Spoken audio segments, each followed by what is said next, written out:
दोस्तों नमस्कार। आपके YouTube चैनल ओपन सीक्रेट में आपका स्वागत है। मैं आपका दोस्त आशीष चांद। हम लोग आजकल जो मनुष्य के बीच में द्वंद्व चलता है, हमेशा दो ऑप्शंस के बीच में से उसको चूज़ करना होता है, उसके बारे में बात कर रहे हैं। एक वीडियो हमने पूरा किया है, आज दूसरा वीडियो इस पे हम कंटिन्यू कर रहे हैं। दोस्तों, हमने जाना कि मनुष्य इंद्रियों के द्वारा ही संचालित रहता है और इंद्रियां कमज़ोर पड़ जाती हैं। ये है व्यथा। आश्रम व्यवस्था भारत ने इसका उत्तर दिया था, कहीं ना कहीं खो गई है। गुरु की इज्जत नामक चीज़ भी देश से गुमनाम हुई पड़ी है। चलिए आगे बढ़ते हैं। दोस्तों, हमने एक चीज़ और जानी थी उन 7 वीडियोज़ में, जिसमें हमने क्या होना है और क्या हम हैं और वो कम से कम क्या होने में हमें क्या रोकता है सामान्य व्यवहार में। उसमें एक चीज़ हमने जानी थी कि हमारे पास तो वक्त है ही नहीं, हम बहुत बिजी हैं। बाहर की दौड़ में समय ही नहीं है और भीतर का स्वाद लेने का कोई चांस भी नहीं है।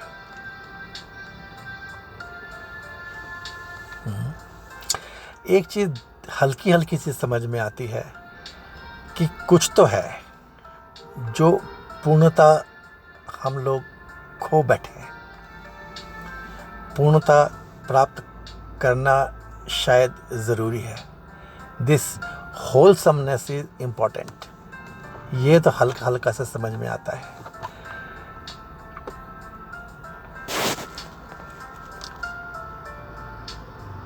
फ्रेंड्स, एक चीज़ ज़रा आप यहाँ समझिए कि जिस तरह से जो बाहर की दौड़ में लगा हुआ है उसके पास समय ही नहीं है, जगह ही नहीं है। उसने अपनी कैपेसिटी पूरी बुक कर ली है बाहर की दौड़ के प्रति। उस ही प्रकार जो भीतर की दौड़ में लग गया, चाहे गलती से, चाहे कृपा से, चाहे प्रारब्ध से, चाहे चलो कुछ हुआ होगा, जो भी भीतर के दौड़ में लग गया उसके पास भी समय नहीं है। एक बार एक योगी, मान लो उसको, वो अपने दोस्तों या एक कथा में या एक प्रवचन में बैठा हुआ था और बातचीत चल रही थी जिसमें योगी अपने दुनिया के बारे में बता रहा था बाहर की दुनिया वालों को। और उसी समय दोस्तों बहुत जोर से भूचाल आ गया।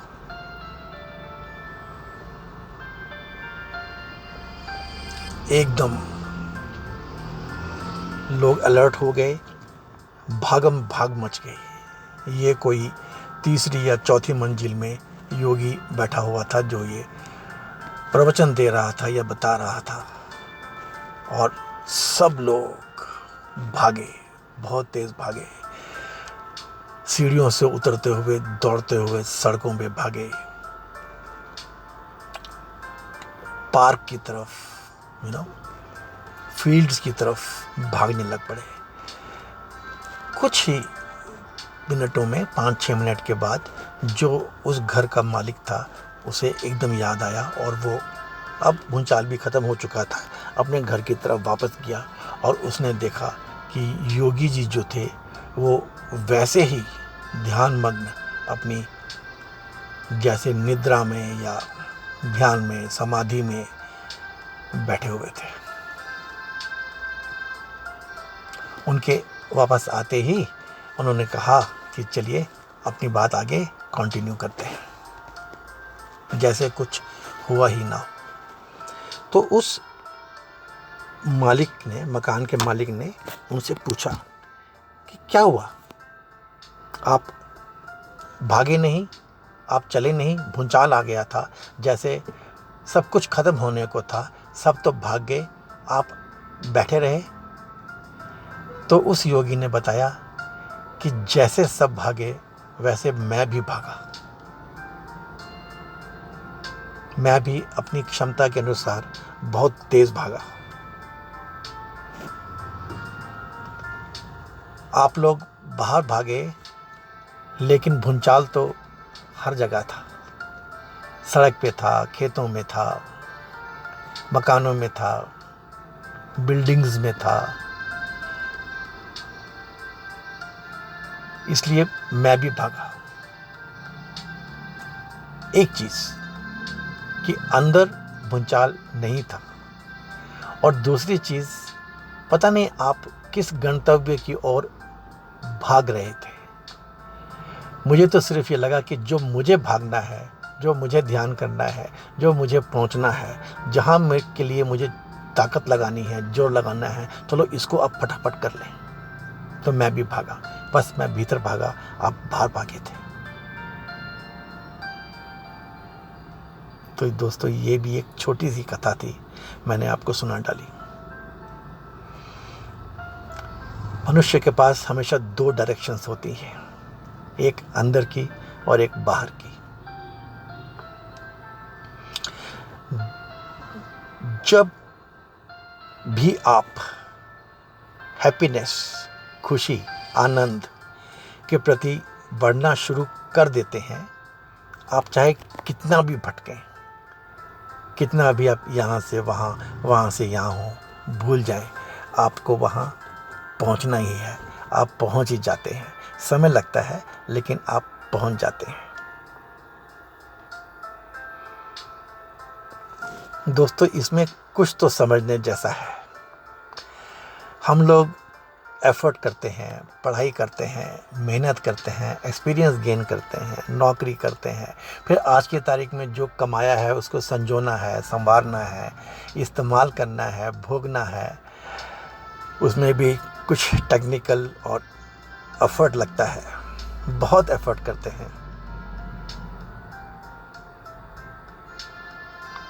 तो हम कुछ पाते हैं।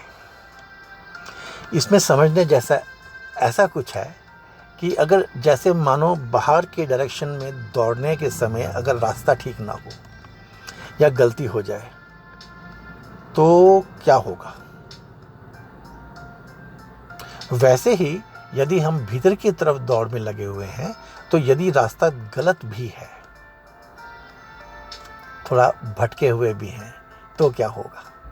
तो इसमें यह पाया जाता है कि भीतर की दौड़ में आप पहुंच जाएंगे, बाहर की दौड़ में पहुंचने का कोई स्थान ही नहीं है। ये एक छोटा सा पॉइंट है।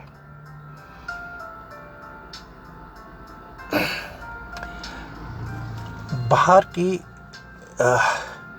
जब कभी भी आप आगे जाएंगे, मृत्यु होगी, तो जो आगे जाएगा वो आपकी देह का हिस्सा नहीं है, वो इस जमाने का, इस दुनिया के, इस मायावी नगरी का, इसके प्रपंच का, इन बॉडी का, पदार्थ का हिस्सा नहीं है।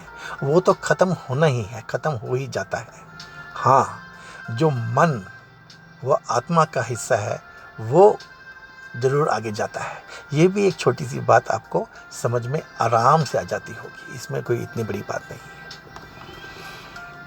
और एक चीज़ और कि हर दौड़ में लोग आपको रोकते भी हैं और साथ भी देते हैं।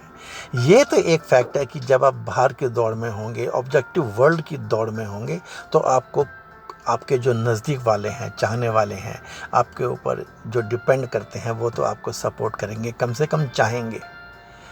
लेकिन जब भी कभी आप अंदर की, भीतर की दौड़ में चलोगे, तो सब, एक से लेके सब तक आपका अपोज ही करेंगे, आपको निरुत्साह ही करेंगे। ये भी एक पॉइंट है, जैसे सारे कोई आपके अगेंस्ट हो गया हो। तो फ्रेंड्स, ये कुछ चीज़ें हैं जो समझनी है। हर कोई आपको, आपके अगेंस्ट में जाएगा तो ये भी एक चीज़ समझने वाली है।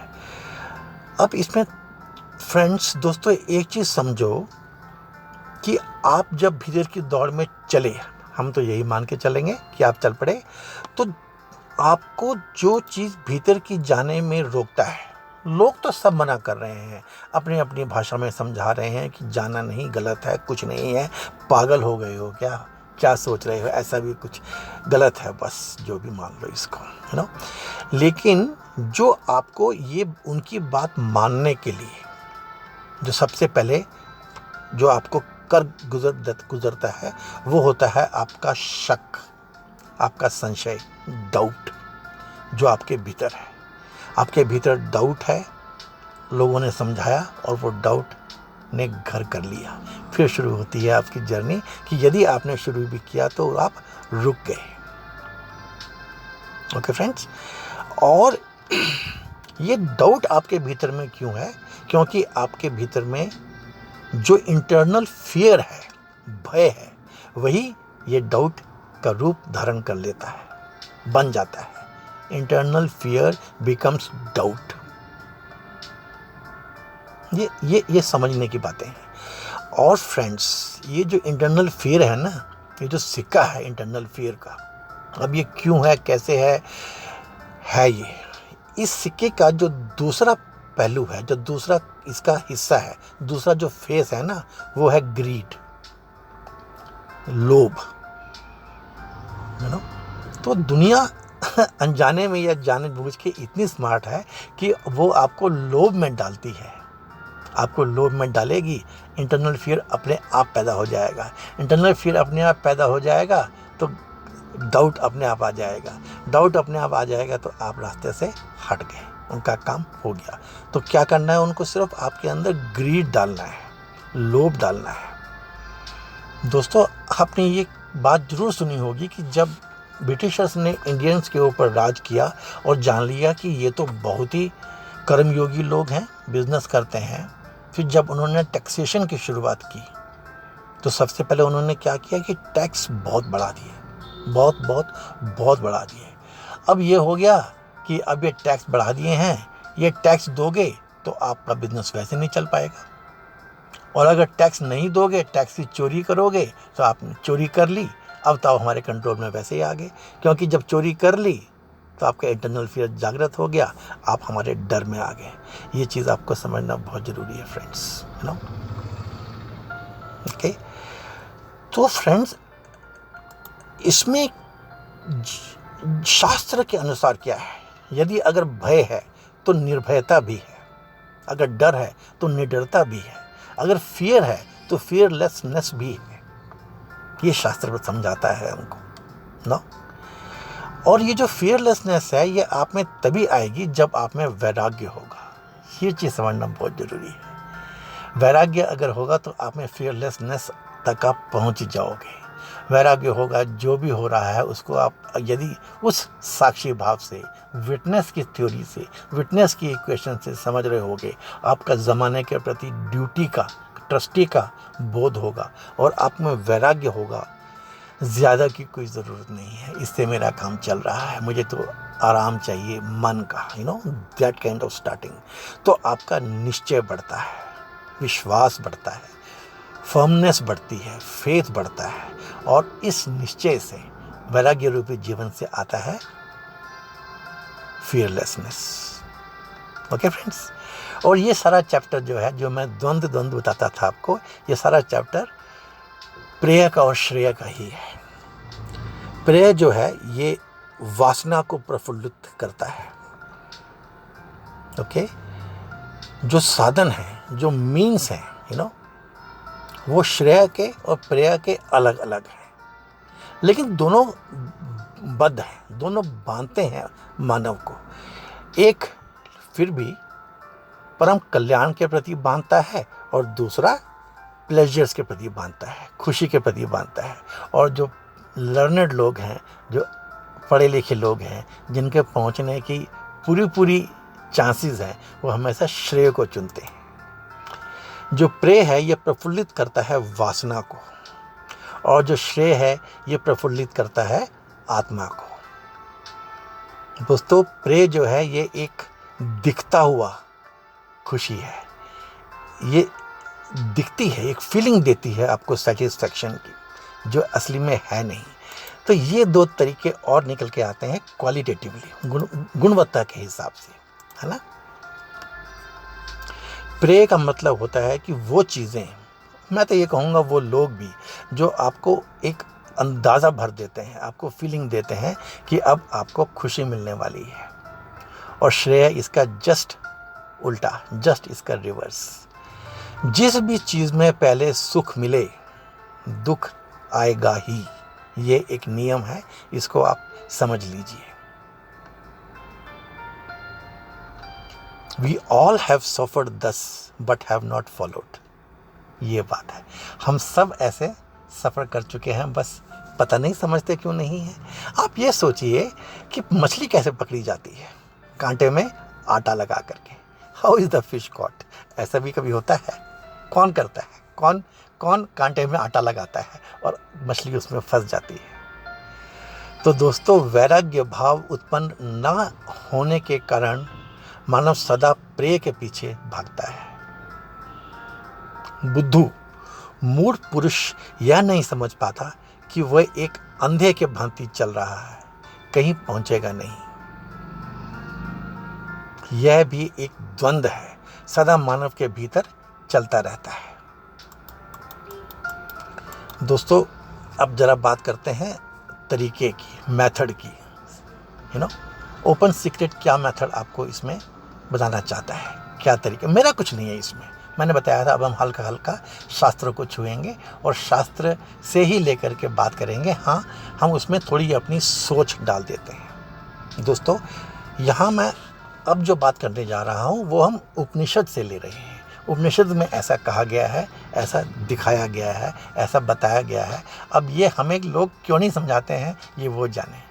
ओपन सीक्रेट में मैंने आपसे पहले भी कहा था, हम जो प्रोफेशनल्स से जुड़ी हुई बातें हैं वो बताएंगे आपको। और अब हम प्योरली कॉमन व्यवहारिक बातें नहीं, शास्त्र को बेस मान के आगे बढ़ रहे हैं। दोस्तों अब मैं बताता हूँ आपको एक, ये जो अविद्या के बारे में आप जानते होंगे।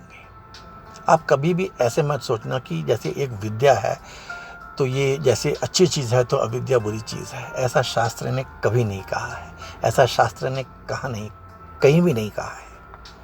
शास्त्र के हिसाब से अविद्या वो विद्या है जिसके द्वारा हम सब तो जान लेते हैं लेकिन स्वयं को जान नहीं पाते, स्वयं को नहीं जाना जाता है। जैसे ही हम अविद्या के बारे में जानने लग पड़ते हैं। अविद्या मात्र अज्ञान नहीं है, ऐसा मत सोचना।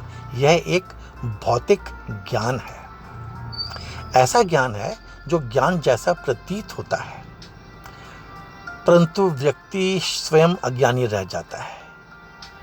यह ऐसा ज्ञान है जिससे हम और सब तो जान लेते हैं पर स्वयं से अपरिचित रह जाते हैं। धोखा देता है जो ज्ञान का धोखा देता है।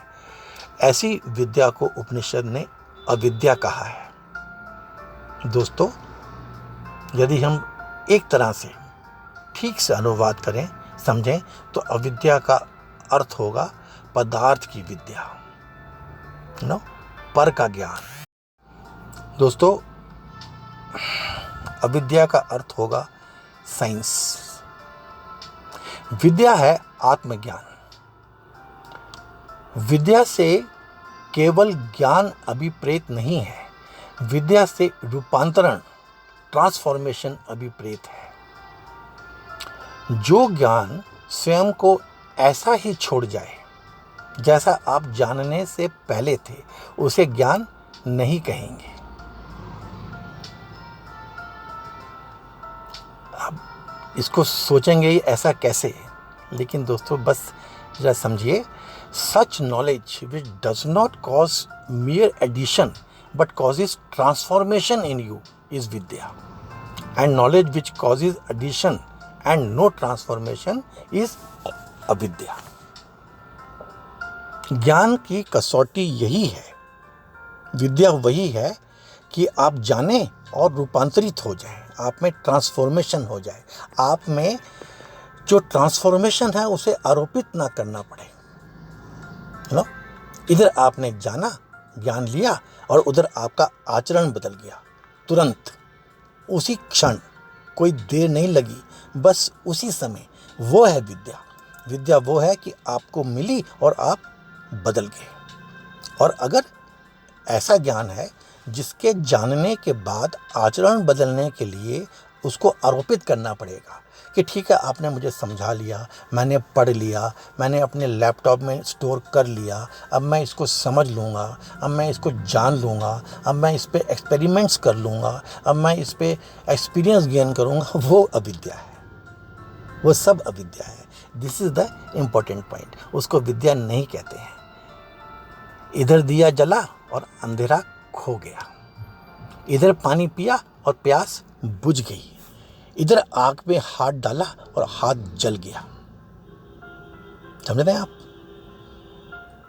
तो एक बात यह निकल के आती है कि आप जानते नहीं हो, आप सुनते हो। आप कहते हो हमने सुन लिया और अब जान लिया। ये दोनों अलग चीज़ें हैं। जैसे अगर कोई बताए कि यहाँ पे आपके घर में आग लगी हुई है, तो आप क्या करोगे? कमरे में आग लग गई है तो पहले आप बाहर निकल जाओगे, कूद जाओगे, खिड़की से कूद जाओगे, फिर बाहर निकल के पूछोगे क्या हुआ था, कैसे हुआ था, क्या करना चाहिए, है ना? ये टिप्स भी आप बाद में ही लोगे। ये नहीं कि पहले आप पूछोगे अच्छा क्या हुआ, आग कैसे, ऐसा नहीं होता है। आप वेट नहीं करोगे उसको, है ना? नहीं तो जो अविद्या का ज्ञान है, आप बोलो कि गुस्सा करना बुरी चीज़ है, तो आप कहोगे ठीक है, मैंने सुन लिया, मैंने जान लिया। ऐसे हम कितनी चीज़ें जानते हैं, है ना? एंगर इज़ बैड, हम सब एंगर में इन्वॉल्व रहते हैं, हमने सुना हुआ है, लेकिन हमारे लिए ये विद्या नहीं है। हमने इसको मतलब इसने हमें रूपांतरित नहीं किया है, बस एक नॉलेज लाइन हमारे पास आ गई है, यू नो। ये है एक समझने की बात।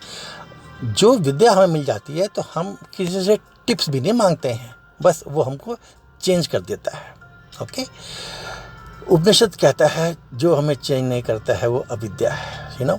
ये नॉलेज है, एंड ये नॉलेज इसलिए है कि हमें छूता तक भी नहीं है, बस हमारे नॉलेज बैंक में ये आ जाता है, एक एडिशन हो जाती है, एक और लाइन लिख ली, एक और प्रिंसिपल जान लिया।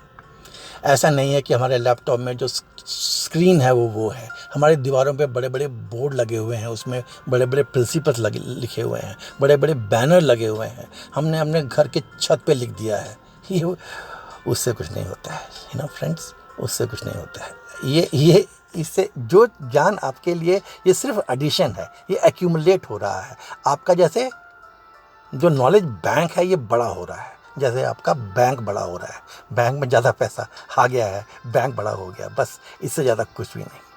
फ्रेंड, ये चीज़ तो आपको शायद अब समझ में आ रही होगी कि विद्या और अविद्या में डिफरेंस जो मैं बताना चाह रहा था आपको। Okay, one who believes this to be vidya will be wrong. Know it as avidya. Recognize only that as vidya which does not add in you. आप में वो कुछ चीज़ बढ़ाती नहीं है, जोड़ती नहीं है. That which simply transforms you, changes you, you know. जिसको आपको याद नहीं रखना पड़ता. It becomes your life. वो आपकी ज़िंदगी बन जाती है. वो आपकी ज़िंदगी बन जाता है। जो ज्ञान, वो विद्या है ना। वो आपकी दीवारों पे लिखा हुआ पोस्टर नहीं है, वो जो है आपका प्राण बन जाता है, सांसों में समा जाता है, मेमोरी नहीं आपकी। जैसे आप कहते हैं कि गुस्सा करना गलत है या पाप, कोई पाप है वो करना गलत है, तो वो पाप जो है वो आपके हाथों से समझ आपके एक्शंस में समझ में आना चाहिए, आपकी आंखों में समझ में आना चाहिए, आपके मुख मंडल पे समझ में आना चाहिए। सिर्फ कहने वाली बात नहीं होनी चाहिए कि ये पाप है। आपका जो एग्रीगेट है, आपका जो वही वाली बात, शरीर और मन सकल, ये पूरा का पूरा उसमें ये जैसे जानता है कि ये पाप है, ये गलत है, वैसे उसको ऐड करना चाहिए, तो फिर वो जो आपका नॉलेज है, जो आपका जानना है, वो विद्या है। ओके, जैसे आप चाय पी रहे हैं और किसी ने बता दिया कि इस चाय में तो जहर है, बस ज्ञान में आ गया, छोड़ दी चाय आपने, है ना, इट इज़ ओवर, बात खत्म हो गई, जान लिया हमने बात, कोई उसने सीख लिया आपने, ये फल है, ये जहर है, ये फल नहीं खाना है, ये सीख लिया आपने। अब आपके ऊपर उसका कोई वेट नहीं है, आपके ऊपर कोई एडिशन नहीं है, आपको याद नहीं रखना है, ये आपके प्राण में, जैसे कहा जाता है, आपकी मेमोरी में नहीं, आपके प्राण में, आपके शरीर में बस गई ये बात। ओके, तो ये दोस्तों आज मैंने आपको प्रेय और श्रेय के बारे में और विद्या और अविद्या के बारे में शास्त्र के हिसाब से थोड़ा सा बताया। ये द्वंद्व, इसमें से क्या चूज़ करना है, कैसे चूज़ करना है, और कंफ्यूज नहीं होना है। जो कर रहे हैं वो समझना है हमको, और नहीं करेंगे वैसे तो कहाँ पहुंच सकते हैं, क्या हमारा लॉस हो सकता है, ये चीज़ के बारे में भी थोड़ा सा मैंने आपको आज बताया। Okay friends, thank you very much, God bless us all. ये द्वंद्व वाला चैप्टर थोड़ा सा भी और आगे चलेगा, 1 या 2 वीडियो और, मीन्स दिस टूल्स, ये 2 जो हमेशा इंसान के भीतर रहते ही हैं, हर एक मानव के, और शास्त्र के रेफरेंस से, इंडियन थॉट के रेफरेंस से, यू नो, उसके रेफरेंस से अब की बारी हम ये बात कर रहे हैं। Hope you have like the video. Please अगर आपने इसको कंटेंट लाइक किए हैं, इसको लाइक कीजिए, शेयर कीजिए, हमारी व्यूअरशिप को थोड़ा बढ़ाइए। धन्यवाद दोस्तों, thank you very much, God bless you all.